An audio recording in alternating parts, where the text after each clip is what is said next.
Thanks for tuning in. Next, I've got Avoid the Void by Mike Railey, and he's going to be calling in after the song. We're going to do a little spiraling inward sesh with him tonight. He's releasing new music coming up, and we're going to talk all about it.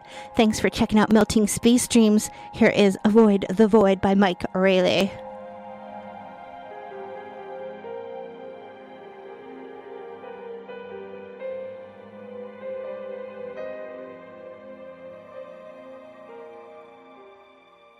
Somewhere in the sky, or down below, or out in space, there's a place I know, my second home, my special place.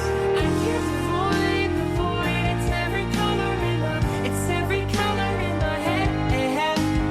I can't avoid the void, it's every color in my head. I can't avoid the void. I can't avoid the void. I can't avoid the void, and now it's coming. I can hardly breathe. I'm staring deep into the dark. I am on the brink. I'm sinking deep into my heart. I can't avoid the void. It's every color in my head. I can't avoid the void. It's every color in my head. I can't avoid the void. I can't avoid the void. I can't avoid the void, and now it's coming for me.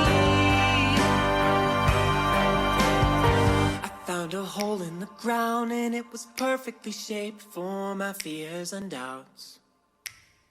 I took one last look around and laid my secrets away where they will never be found.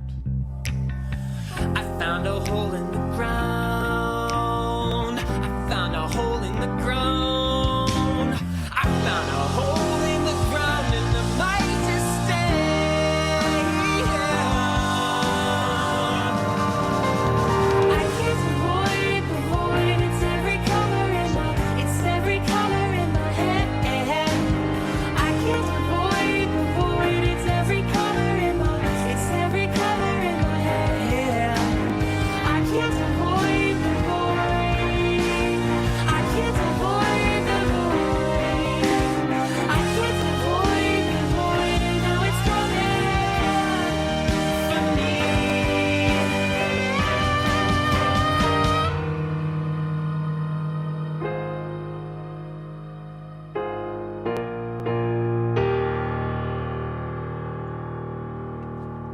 Oh, the very beautiful and fantastic Avoid the Void by Mike Railey. And you know what, my friends?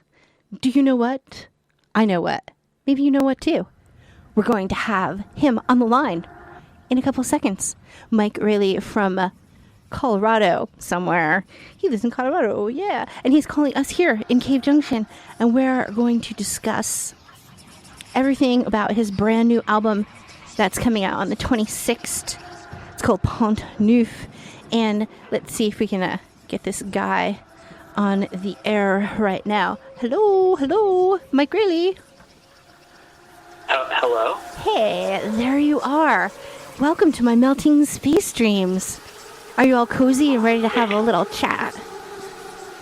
Yeah, I should have put my PJs on, but other than that, I'm set. Super cool. Well, we'll take a little break later and give you an opportunity to slip on your PJs, because that is proper. I have come to the radio station in my PJs pretty much every day that I'm out here. And well, even when it's super cold, I'll just add like long johns with my PJs and it kind of really works. There's no shame. I have no shame whatsoever. No shame. None whatsoever, and neither should you. So we'll give you a break, and we'll play another song when we get into the groove, and then you can put your cozies on, and we'll just roll into it. So, hey, how's things over there in Colorado? Things are good. I've been working on this new record for so long. It's been a long tunnel, and I'm just coming to the end of it. And in the meantime, I've been enjoying the weather, golfing a lot with my friends, and just kind of, enjoying things on the side, doing this new music teaching gig. And that's a fun new challenge to teach kids music. And, yeah, and just trying to stay wholesome. I like that. Yeah, and you are doing golfing. Golfing intrigues me. I'm a putt-putt kind of gal, but I like, oddly, to watch golf, especially night golfing. Have you ever done that with, like, a glow-in-the-dark ball? I've never done it, but I've seen it, and it looks awesome. I've seen some where they have, like, the floodlights, like, at a soccer stadium, and it looks like you're in the day until you get off the course, and it's wild. Yeah, I love that. I do. I enjoy watching night golfing when I get a chance. If somebody decides to invite me, hint, hint, because I might be going to Colorado one day soon. They have a really decent pinball museum there, and as we know, I'm really into pinball. But, like, yeah. Oh, yeah. Fully. And there's not Awesome. there's not a lot of pinball here in Southern Oregon, so I try to, like, branch out, and when I decide to do little vacays and see bands abroad, I always make sure that I squeeze in some time for the silver ball. So, like, Absolutely. we're going to take a deep dive tonight into Pont Neuf, and what inspired the title for Pont Neuf? It's pretty interesting. Yeah, so a few months before I started writing the album itself, I had an idea for a song about a painting so realistic that it transports you to the location. And yeah, so I was sitting on that for a while, and I knew it was going to be an impressionist painting. I kind of had a picture of it. And then I found Le Pont Neuf by Pierre-Auguste Renoir, which is a bunch of French words for a painter and a painting of a bridge in France called Pont Neuf. And so when I saw that, I was like, this is it. And just went to town on it, started writing lines from what I was seeing. And yeah, so I started piecing more and more piano songs together, and I was like, this is a cool and unique kind of header for it, and it was the start. So yeah, that's the album title. I really like that. It's interesting to me because a lot of people are... Hey, my microphone just slipped out. It's too funny. My microphone just decided to slip out right from underneath my lips, basically. Excuse me, microphone. You need to stay right there, pretty please.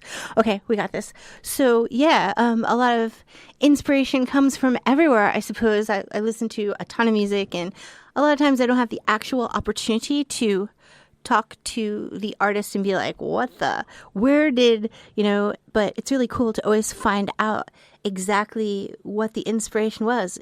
It's just wild to see, like, where the stuff comes. And listening to the music that I've heard so far off of this album, it's got a pretty wild, mellow vibe. And I could hear that in all of the way that you've constructed the songs. How would you describe the sound and the style of this new album?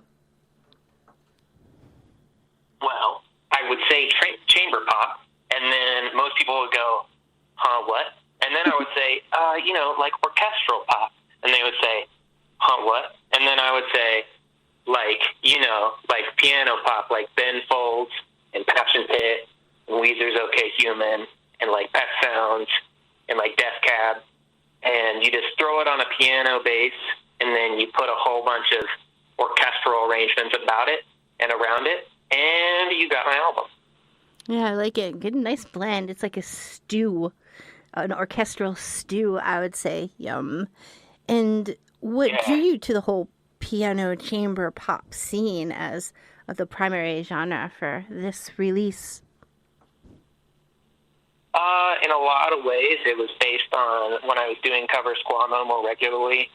I started taking a lot of piano bass requests, and around that time I was just wanting to apply myself more and get past some plateaus for my basic piano skills. Right on. So I thought, hey, I should write some songs. that would be a good, way to flex my muscles. So, yeah, that was a big part of it. And then I picked the chamber pop genre mostly because I wanted to give myself kind of clear bounds as to what is and what isn't part of the record. And one of the main rules was piano in every song. And bass and drums are basically the foundation outside of that. Arrangements depend on the song, what it calls for. And then finally, 0 guitars, which was the most uncomfortable thing because guitar is my home instrument. So that was like the big challenge, and it made me like think about stuff in a whole different way. Yeah, totally. Like it's like the chamber pop shop, and I like it. And also, I want to explain to some of the listeners who don't really know what Covers Cuomo is.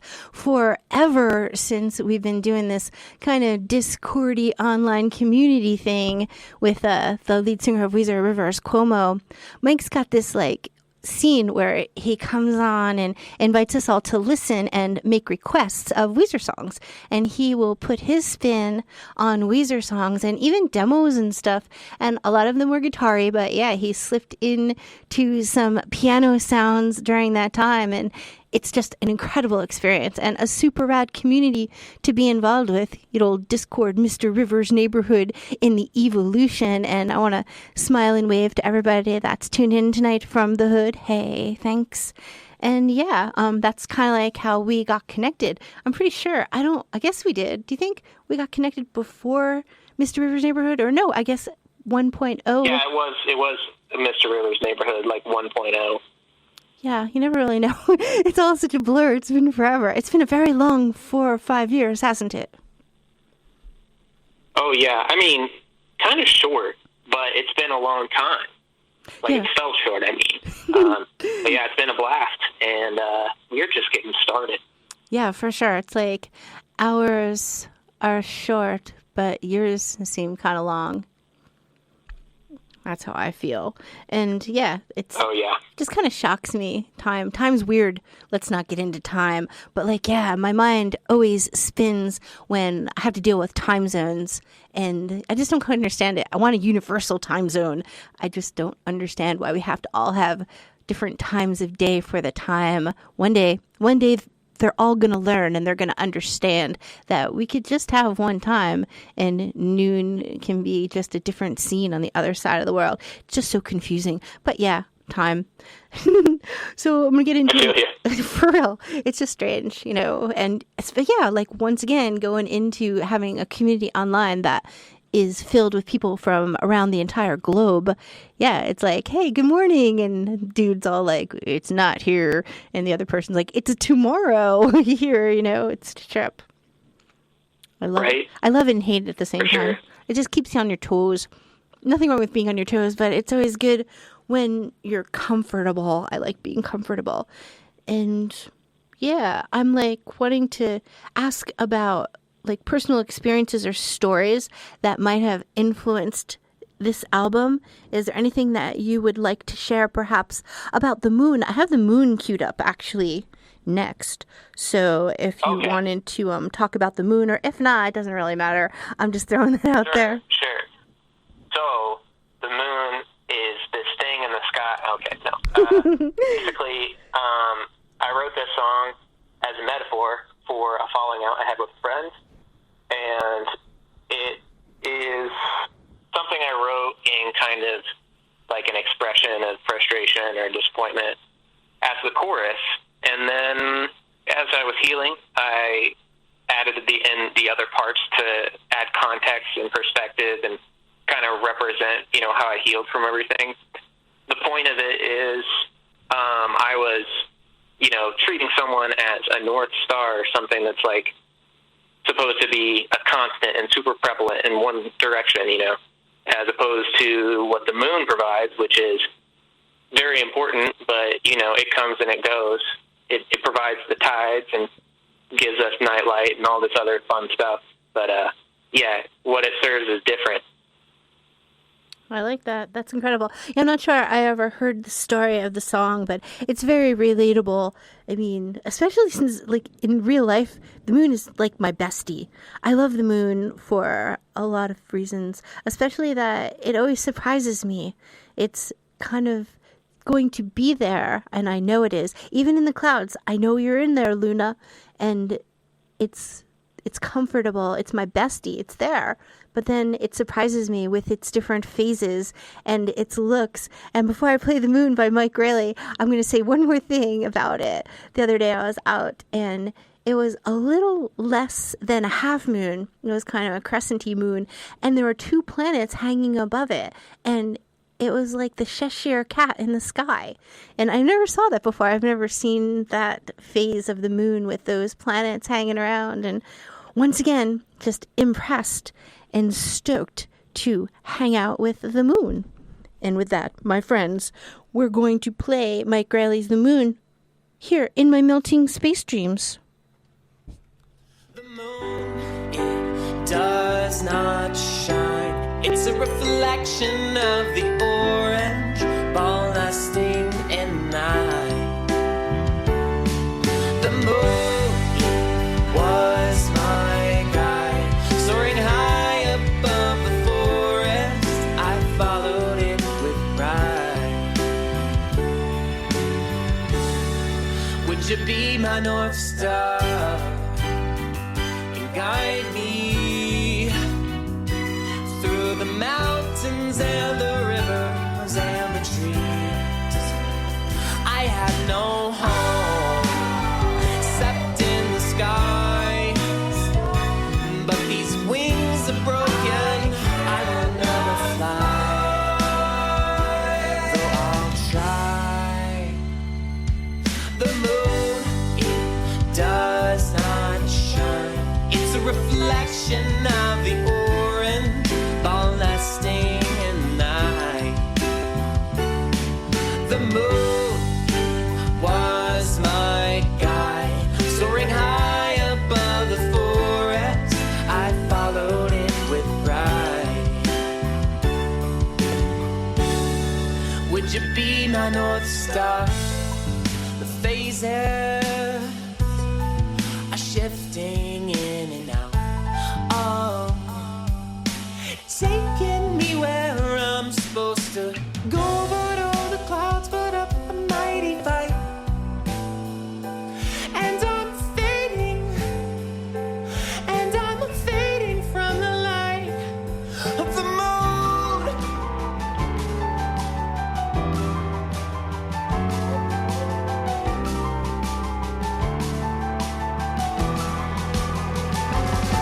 The moon, it does not shine. It's a reflection of the orange ball lasting in the night. The moon, it was my guide, soaring high above the forest. I followed it with pride.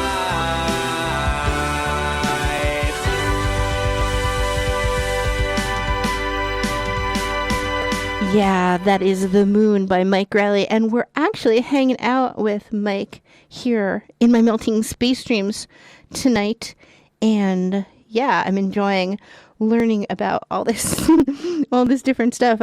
I love being a DJ and being held to doing about 4 or 5 things at the same time because my mind can handle it. And I'm doing all of this kind of like production and engineering now all by myself, and I'm quite loving it. But yeah, sometimes we get flustered, kind of like I have the questions that I want to ask Mike on my phone, and my phone just decided to like go black. So I'm like, hey phone, let's make this happen.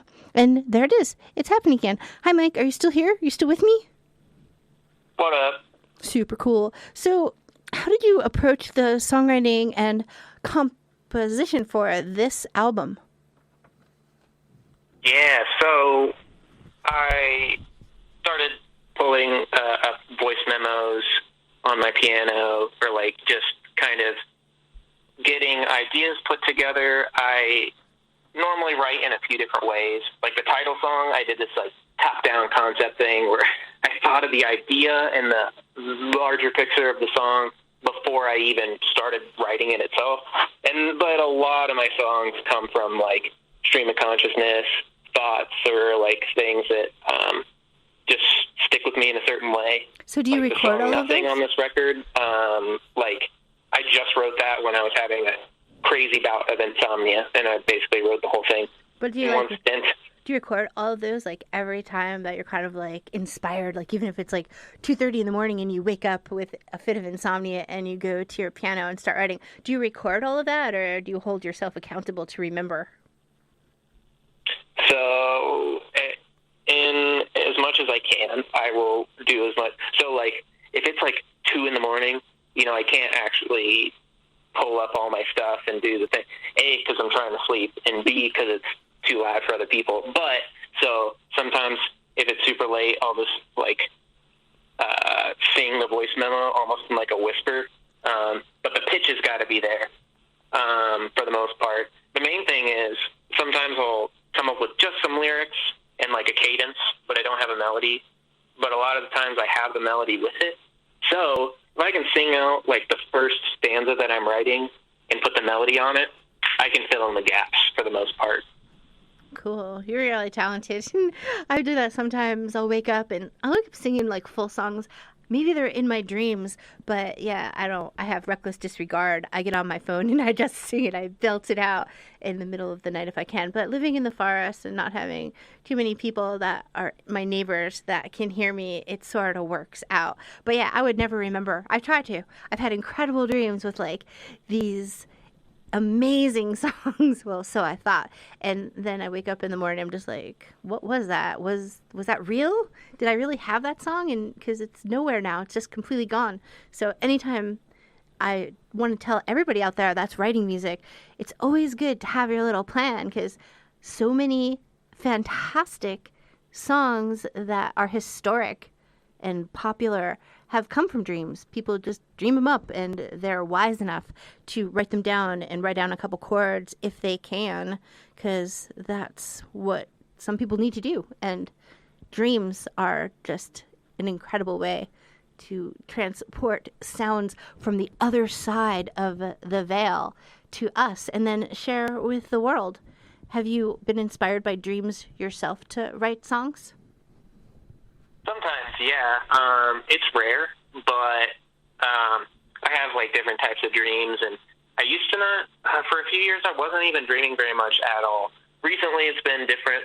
But when I have a nice, like, kind of lucid dream, or like something where I'm like viscerally in it, and I wake up and I'm like stuck with that dream for hours afterwards and stuff. Sometimes I'll try to analyze and be like, what was really cool about what happened there, and try to like, get at least like a lesson or like a perspective, if not songs. A lot of times, I'll just like, it'll pop into my head almost like a daydream, or, it's like just an internal thought attached to a cadence and or melody.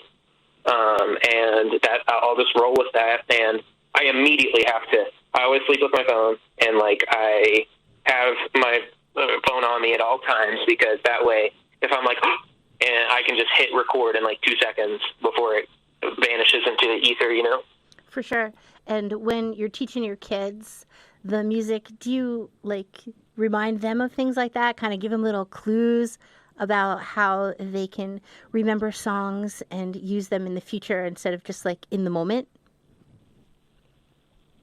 It depends on the age. I teach a lot of super young kids, some of which are just doing it because their parents want them to. Right. But the ones that are like starting to want to write their own songs, or like clearly show interest in composition or stuff like that, that's when I start throwing bigger concepts their way, and I'll be like, oh, what I do to get good piano practice, or like, sometimes when I do this and blah blah blah. And there's one kid who has written a couple songs about his cat, that's and awesome. I was like, oh, that's great, and tried to drop him some hints about that sort of stuff. That's super rad. I love that you're working with kids, because, they are our future, and we got to put the time in to support our future if we want it to be bright and sparkly. So, yeah, awesome. Props to you for doing that cool stuff.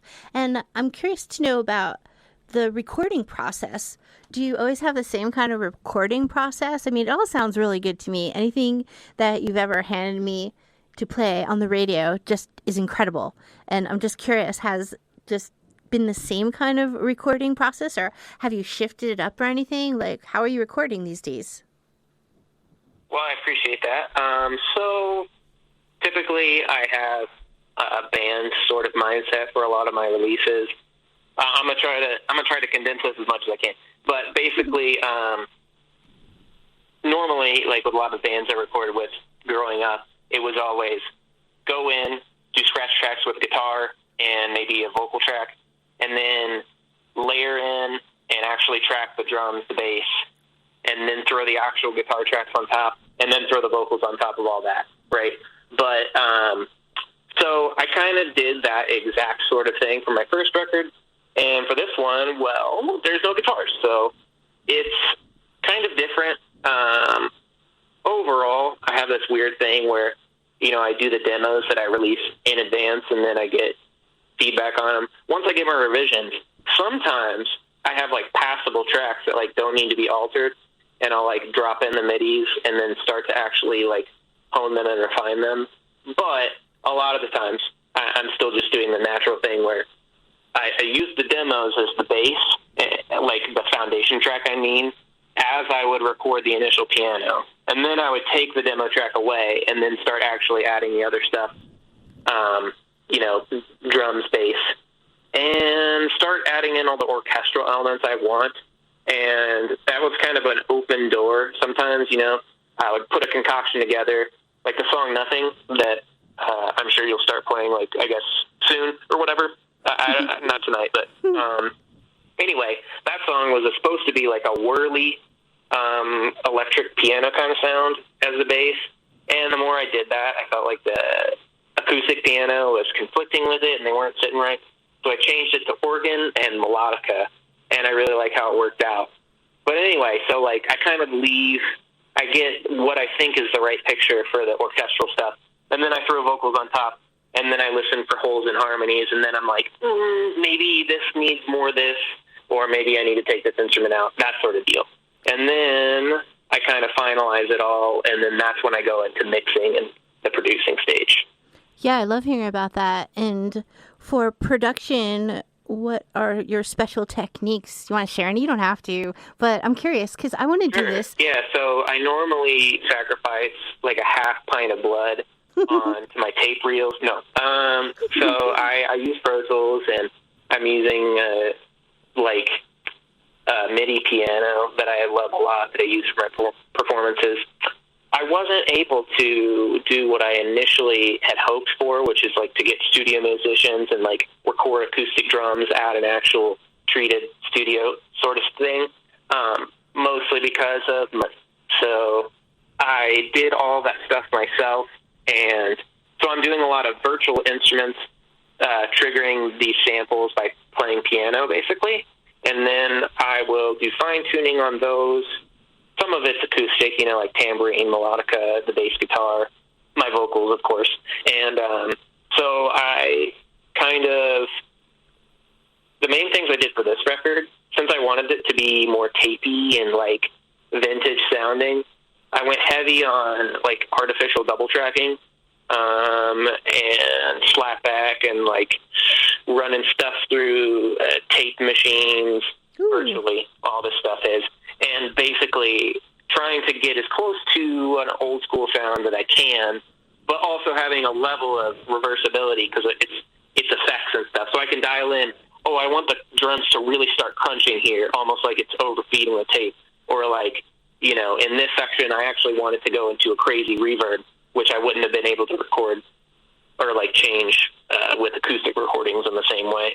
Yeah, I really liked a lot of the vocals when I got to listen with headphones. I was listening as I bumped the tracks that you sent me to air on my show. I was listening in headphones after I like put them on a CD, and I was just like loving it. It's just so beautiful and a very delicate and kind of, it is delicate, I believe, and just complex. As I listen to it, I just hear all the tiny nuances that truly bring it together. And, give it that fantastic, we'll call it that Mike Railey sound. But yeah, I was already scribbling down little words that I didn't even know what you were talking about in the production, so I could Google them later. But yeah, it's pretty cool. And I'm going to get to another track next. Actually, it's almost top of the hour here, so I am going to say that, hey, you're all listening to KXCJ LP 105.7 FM and 101.3 FM, serving Cave Junction and the entire Illinois Valley here of Southern Oregon. You can check us out at kxcj.org universally over the interweb. And me, I'm cephEid Thidwick. I'm your late night radio friend. And tonight we're taking a deep dive into Mike Railey's mind and matter. He's going to be releasing an album called Pont Neuf, which I like to play a lot of his music, and we will definitely next week get into a bunch more. But for now, I have an exclusive track to play for you. I believe it's called Sometimes I? Is that what it's called?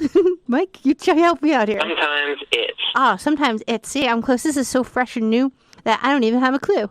So here is Sometimes It's by Mike Railey.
for the big ending.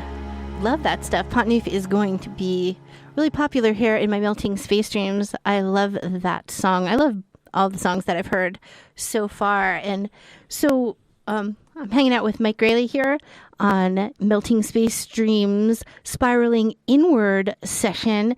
And we've got Mike Railey. Want to say hi to the people? It's me, your boy. Cool. And we're talking about stuff. Got a lot of questions and getting a lot of answers, and we're learning together about music and what it takes to put together such a awesome performance for the Melting Space Dream scene. And are you playing live stuff over there in your zone? Well, I'm working on getting back to full shows. I was doing some solo stuff last year. I have a solo show coming up May 3rd at Lion's Lair, a couple Fridays from now. And that's going to be a lot of fun. And I'm working with a band to do full band versions of a lot of my stuff. And yeah, that's going to be really exciting. Super fun. Yeah, I wish I was closer to go check you out. But I have a friend, Dr. Sparks. He's over in, I think, Colorado Springs. I don't know how close that is to you, but I'm going to send him your way. I'm going to send him to the shows that I find out that you're playing because, he likes to get out. He loves music. So, yeah, and he's one of my oldest besties. He's listened to my radio show since the very first time I was ever on the air back in New Jersey at William Patterson College.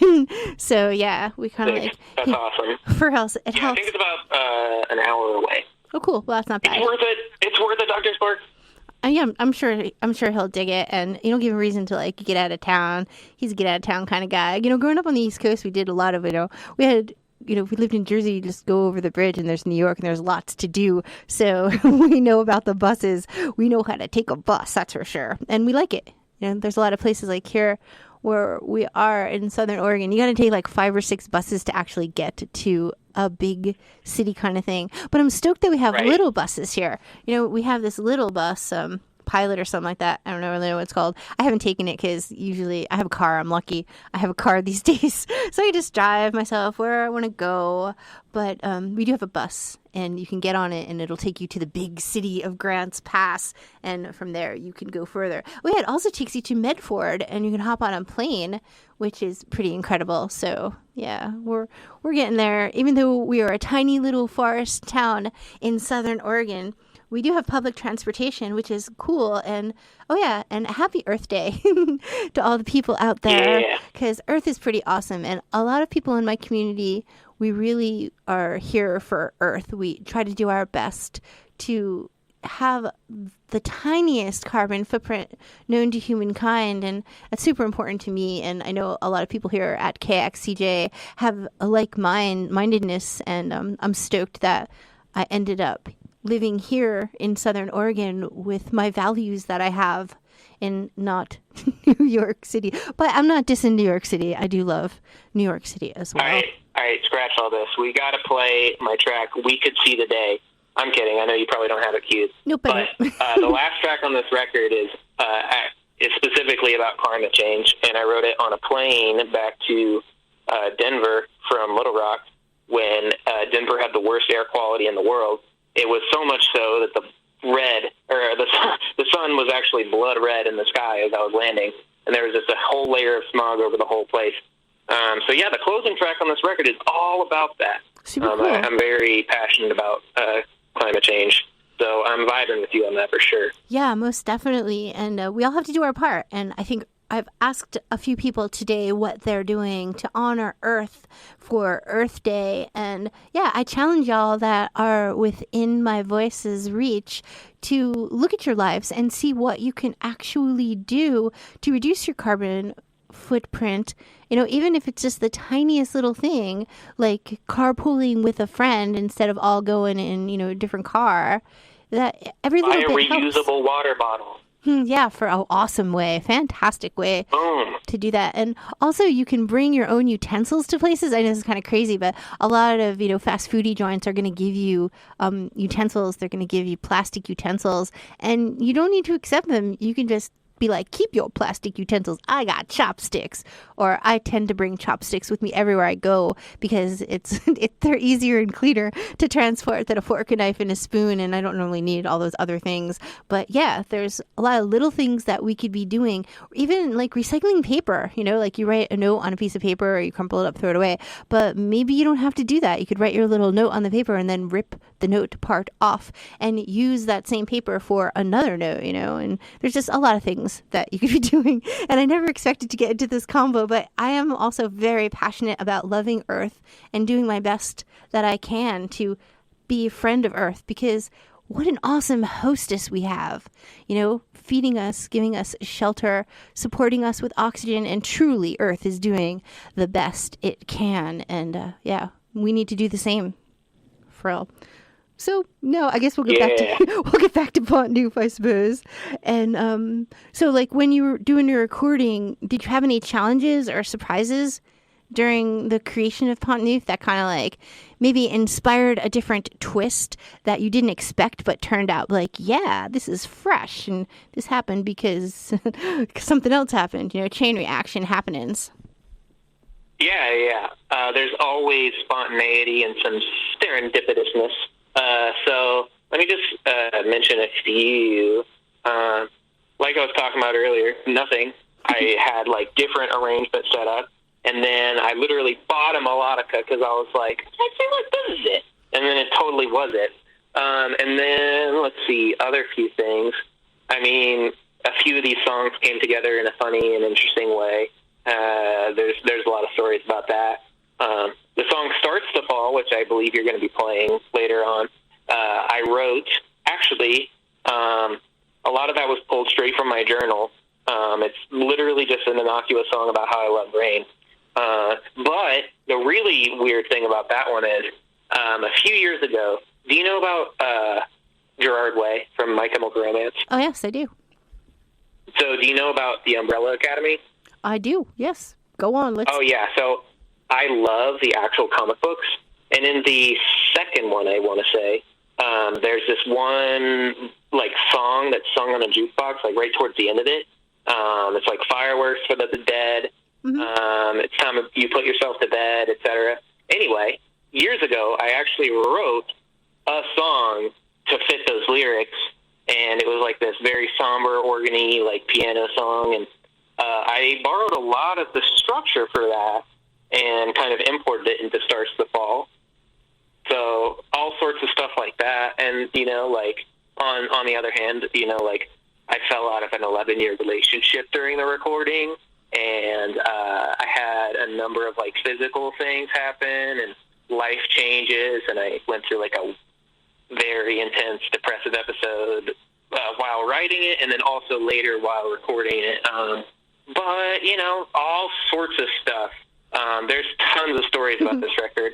I'm just going to quickly say I also have a mini doc that I've planned to come out with the album, which is so extra, and I know it, but I really love this record, and I wanted to put extra metadata out into the world. So there's it's like audio book liner notes with actual visuals and stuff. It's going to be sweet. That sounds and incredible. You can catch a few more stories like that on it. I love it. Yeah, I'm excited to check it out when it's released. I always love things that have a multimedia production. I am all in for a multimedia production day and night for sure. I love that. And yeah, thanks for sharing. I noticed it's not the most amazing feeling to get into a depressive episode, but using it in your music and using it to actually inspire you is almost like reaching out and giving somebody else a huge hug that is feeling the same way. I listened to a lot of your lyrics in the past and the present now, and I can just relate to them, and I love that. I mean, most of the music that I listen to and that I appreciate, listen to on repeat, helps me.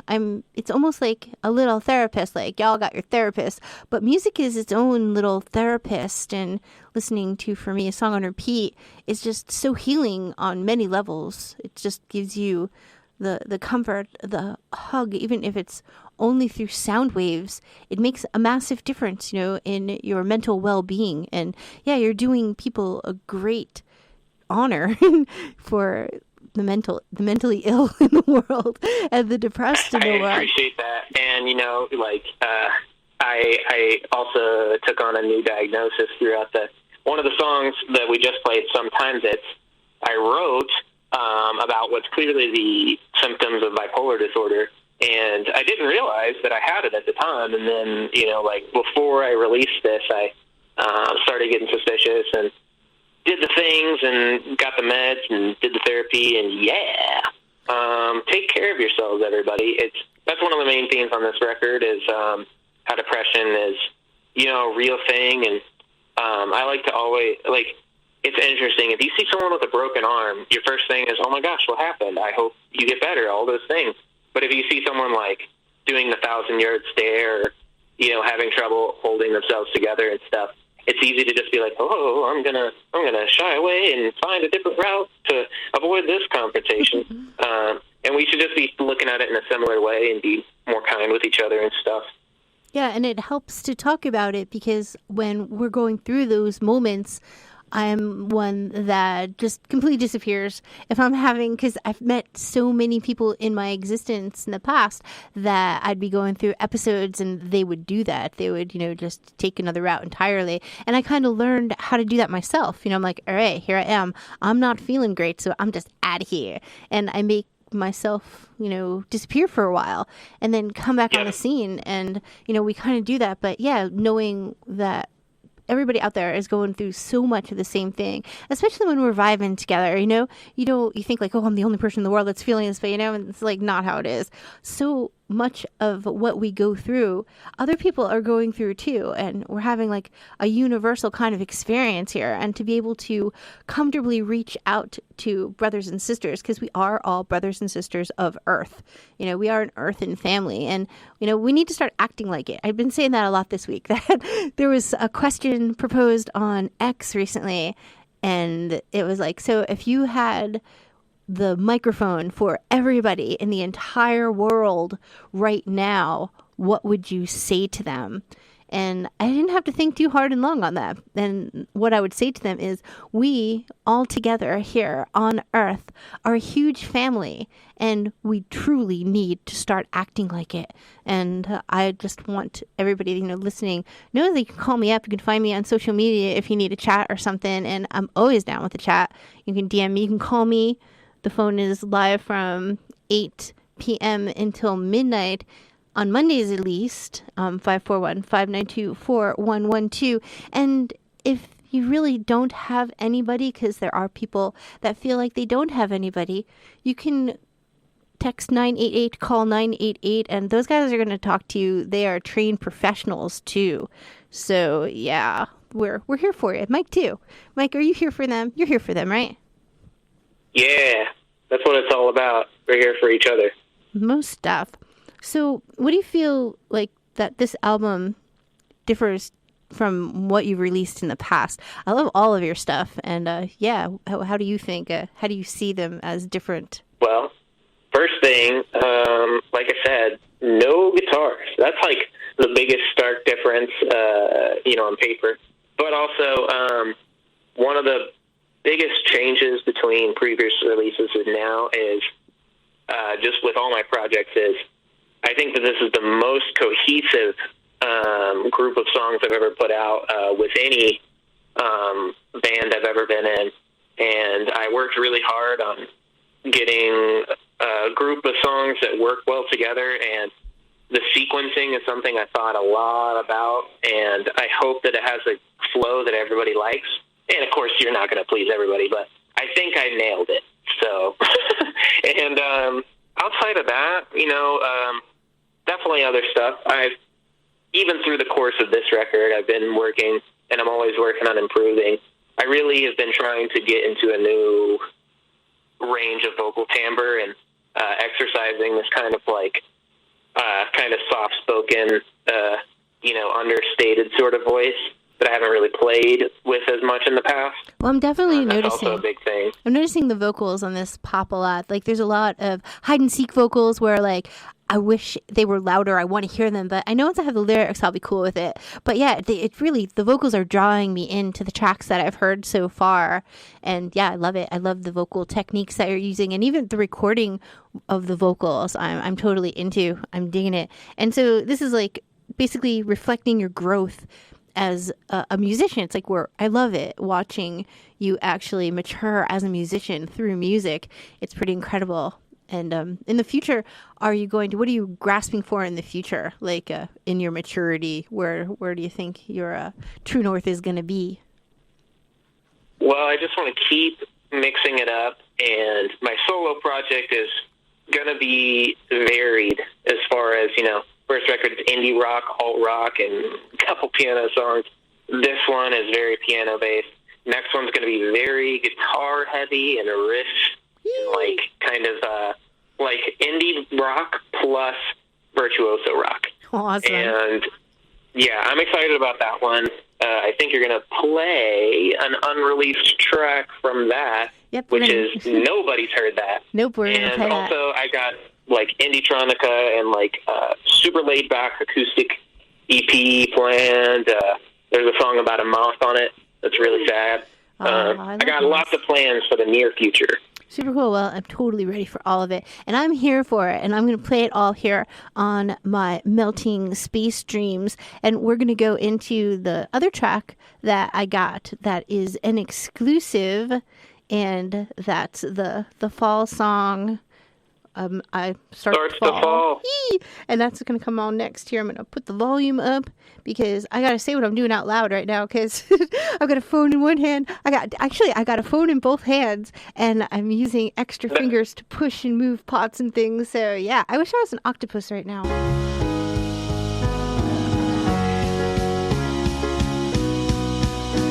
The sky is a glorious sight, and it loves to sing. With birds in victorious flight, harmonize on the wing. When all the birds go home, the clouds they fall so low, and the world is turning dark again. Oh, when it starts to fall down on my head, I love the gentle sound of the water on the rooftop and the ground. Sprinkled melodies as the rhythm of the wind swirls in the trees.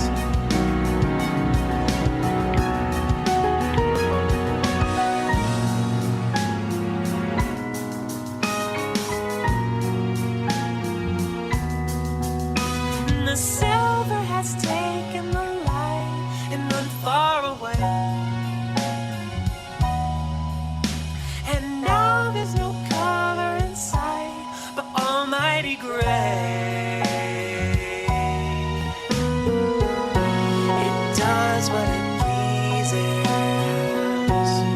subtly teases. Oh, when it starts to fall down on my head, I love the gentle sound of the water on the rooftop and the ground. Sprinkled melodies as the rhythm of the wind swirls in the trees.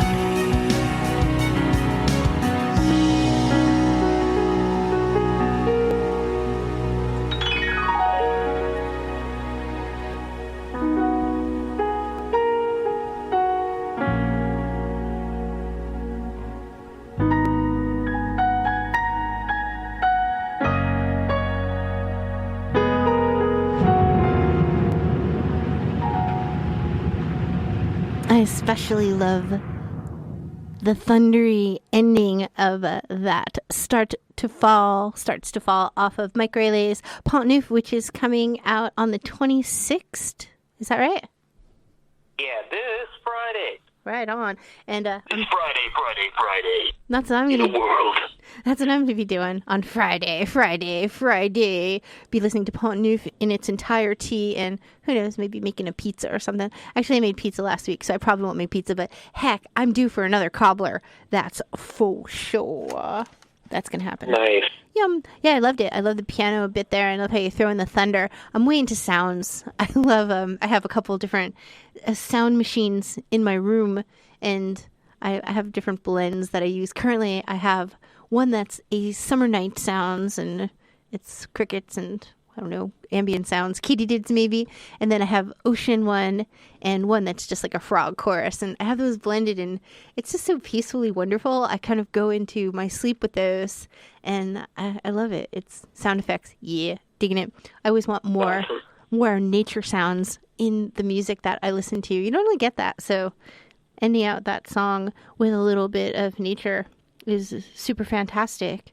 So like what other, you were mentioning Gerard Way and Rivers Cuomo. What other musical influences do you have, and how have they impacted what you create? Well, I have a bunch of influences. Should I just say those are the ones that are record related? Well, record related. Okay, yeah. So this album is, very folky, singer-songwriter-y, chamber pop, that whole ballpark somewhere in there. And so OK Humans clearly won. The Flaming Lips and Neutral Milk Hotel to an extent. Ooh. But bigger ones even are Death Cab for Cutie, Passion Pit. If you were to ever listen to Passion Pit, you would be like, oh, that's where those guys getting this from. No, but so like that's one of my favorites. Also, for this record, I listened to a lot of Cat Stevens, use of Cat Stevens, and let's see. There's this one local Colorado artist that nobody knows, and everybody should know. Her name is Pamela Makala. Oh, yeah. She's a singer-songwriter. You've requested her before. And, yeah, she rocks the house. She has such a good blend of, like, jazz-ish pop and, like, really memorable and, like, meaningful lyrics. So I really wanted to take that sort of approach with this record. Do you think you'll ever do a collab with her, you think? I don't know. Maybe. I mean, it's accessible. I've been to a couple of her shows, and like, she recognized me from being an online fan and stuff. And she's listened to some of the tracks, and she digs them. So I wouldn't say it's out of the realm of possibility. It would be something I'd be really into myself. So super cool. Yeah. I noticed in the past that you mentioned that there were a few different female artists that you wanted to do collabs with and never heard anything yet. So I'm waiting for it. I'm waiting because I love a good collab. I love collaborations. There's been a bunch of awesome ones. You just did a Weezer cover with Too Short Pants, who I also play on my show and really love a lot. And I dig the collab. It's really good. And yeah, I love it. I love good, because unsigned bands doing collabs is sort of like my happy spot, because they'll do a little more joy, because yeah, like I'm playing one song taking up maybe 4 minutes of my show at the most, and I get to introduce two bands that I really love and support at once, and I dig that. So yeah. And speaking of inspiration, what about like your surroundings, Colorado, and the scene there? Does that reflect in your music at all? Yeah, I would say it depends on the work.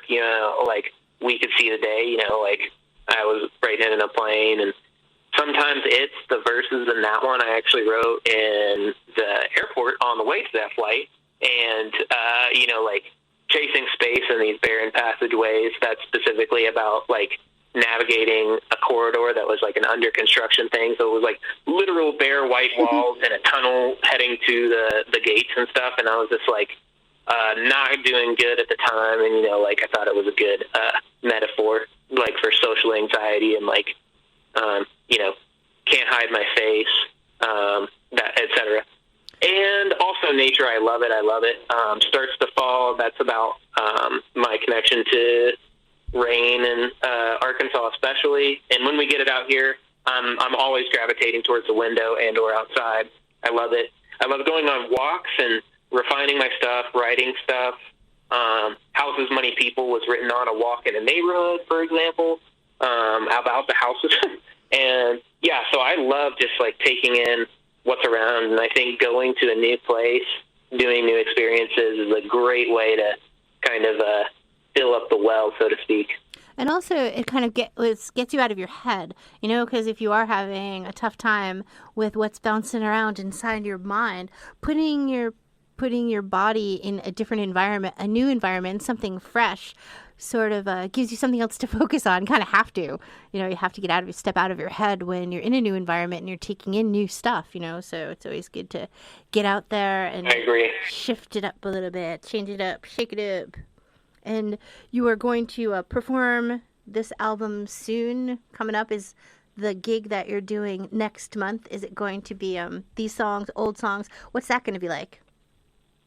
It's going to be a blend of my guitar songs and some from this record, because it's a bar gig and I don't want to, like, you know, tamper it down the whole time. But it's going to be a cool blend, and I'm probably going to play this last song that you're going to be playing at some point, just because, God, I'm excited about that. Capsizing. I've been sitting on this stuff for so long, and I'm very, very proud of it. And then I'm also just juiced up for what's next at the same time. And are you going to do any covers when you're doing your live show in May?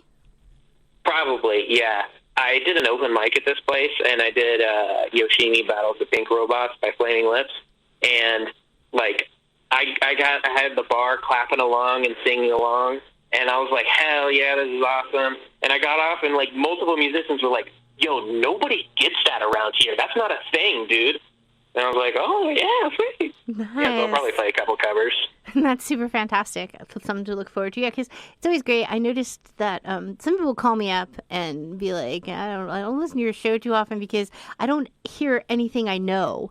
And I get that a lot. So I try to, every once in a while, throw in a cover of something familiar, you know, by an unsigned band, of course. But yeah, people love covers for sure. And how are you hoping that the people that are into Pont Neuf receive it? Like, do you have any expectations for the people that are listening? Well, I don't have expectations as much as I just hope that people who would be into this type of stuff enjoy it. And I also hope that people who are into broad sorts of stuff and are going through maybe some of the topics on this record, or hopefully they can relate to the songs and get some catharsis in that way. Yeah, I just hope that it brings joy or comfort or, you know, just some sort of, like you said earlier, healing to some people around the world. Yeah, I just wanted to write a whole bunch of intimate, homey songs with a heartfelt, sort of simple message. And yeah, I hope it's like a gentle hug for people, but I don't need people to come in like, you know, expecting something, or I don't expect people to exactly take it in a particular way. I just hope they like it. Super cool. Sounds fantastic. And yeah, it's been about an hour that we've been chatting, and I'm thinking about wrapping it up. And I do want to talk about what your plans are for your next album. But I also, before that, I'm really curious about this multimedia thing that you're doing for the creation of Pont Neuf, the documentary kind of thing, musical. And are you going to have like a QR code or something on your album where you could like zip to it? Is it going to be on YouTube? Are you thinking about a release? Like, how's that going to happen? Where's that going to be? So the back of the cover of the album is going to be like, hey, check out this. And it'll just have the title, The Making of Pont Neuf. You know, I could have put a link or whatever, but I'm very minimalistic and stuff, and I don't want to, like, you know, have someone. A QR code would have been a nice idea, but I'm the type of guy that's got to, like, blend into the art and blah, blah, blah. Oh, for sure. I get that. So, anyway, I have a YouTube channel, and if you just look up, you know, YouTube at Mike Railey, or if you just look up Mike Railey, you should find, and also that's Railey. You can find lots of stuff there. I have some music videos. I have all my covers, Cuomo performances, all 74 of them so far. Woo. And then I actually have our first interview from 2 years ago on there, too. Oh, but anyway, lots of cool info there. On Friday with the album drop, I'm going to release that. And it's like almost as long as the record itself.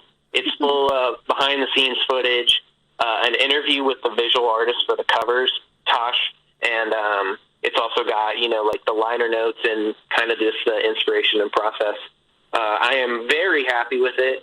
It's, it's not professionally edited, but I think I did a bang-up job. Yeah, it all sounds so fantastic to me. I loved it, and I had to do zero tweaking when I put it on my very own CD, when I bootlegged it for the air.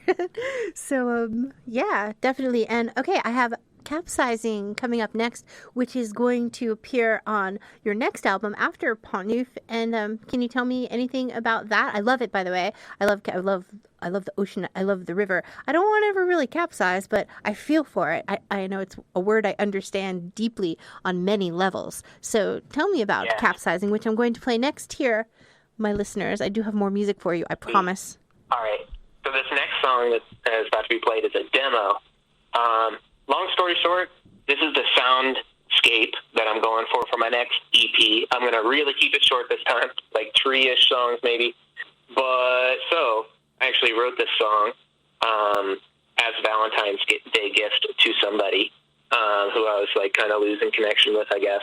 And I kind of wrote it as like again, a metaphor for basically saying, oh, I was super into you and now I can't find you and I'm off the sea. So that's the whole underlying kind of premise for it. But yeah, indie rock, hopefully some nice jamming beats and some sweet guitar in there.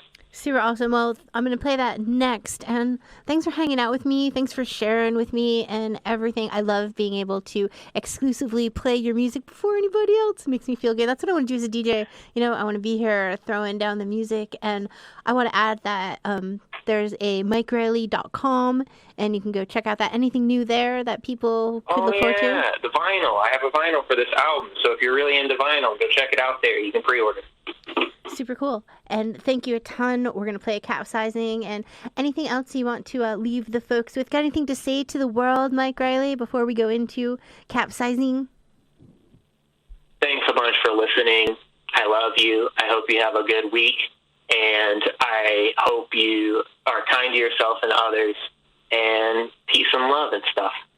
Super awesome. That's special little message from Mike Railey to all y'all. And here is Capsizing, which will come out on an EP soon. And check out all of the media platforms for Pont Neuf coming up on the 26th.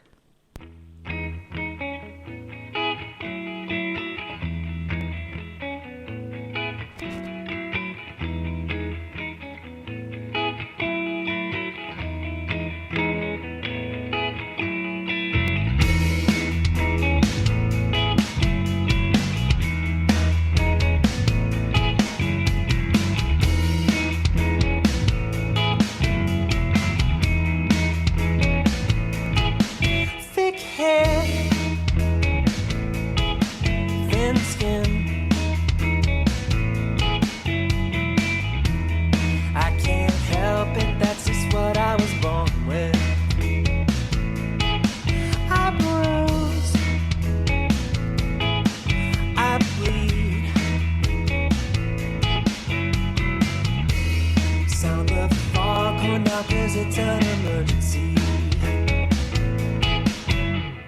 You are just a mirage of the sea. My ship had set sail, now I'm capsizing. You look just like the ocean to me. My ship had set sail, now I'm capsizing.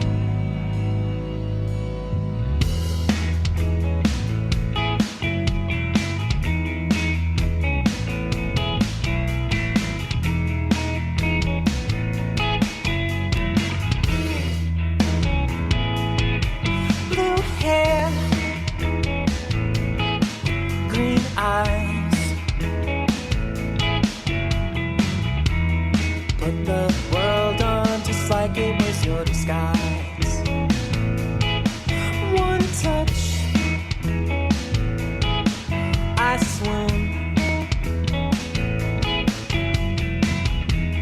Drop my anchor just like it was a lead balloon. You are just a mirage of the sea. The ship, it's set sail, now I'm capsizing. You look just like the ocean to me. My ship, it set sail, now I'm capsizing. You were just a mirage of the sea. My ship, it set sail, now I'm capsizing. You look just like the ocean to me. My ship, it set sail, now I'm capsizing.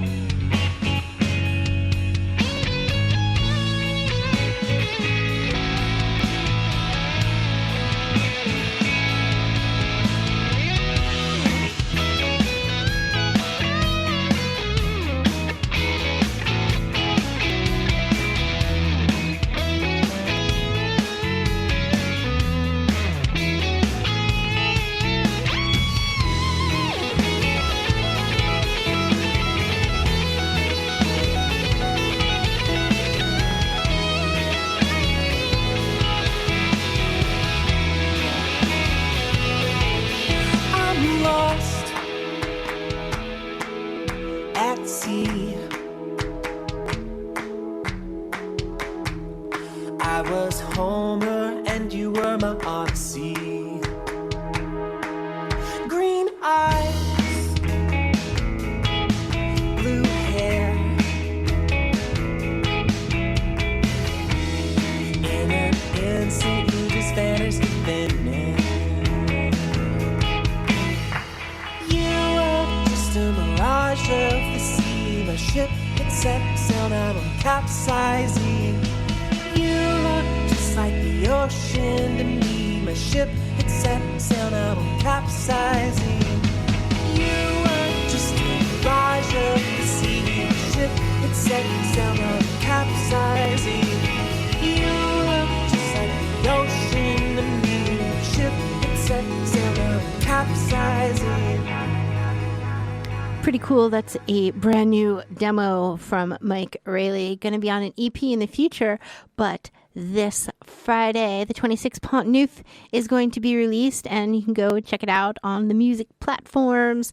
My name is cephEid Thidwick. You've been listening to KXCJ LP 105.7 FM and 101.3 FM.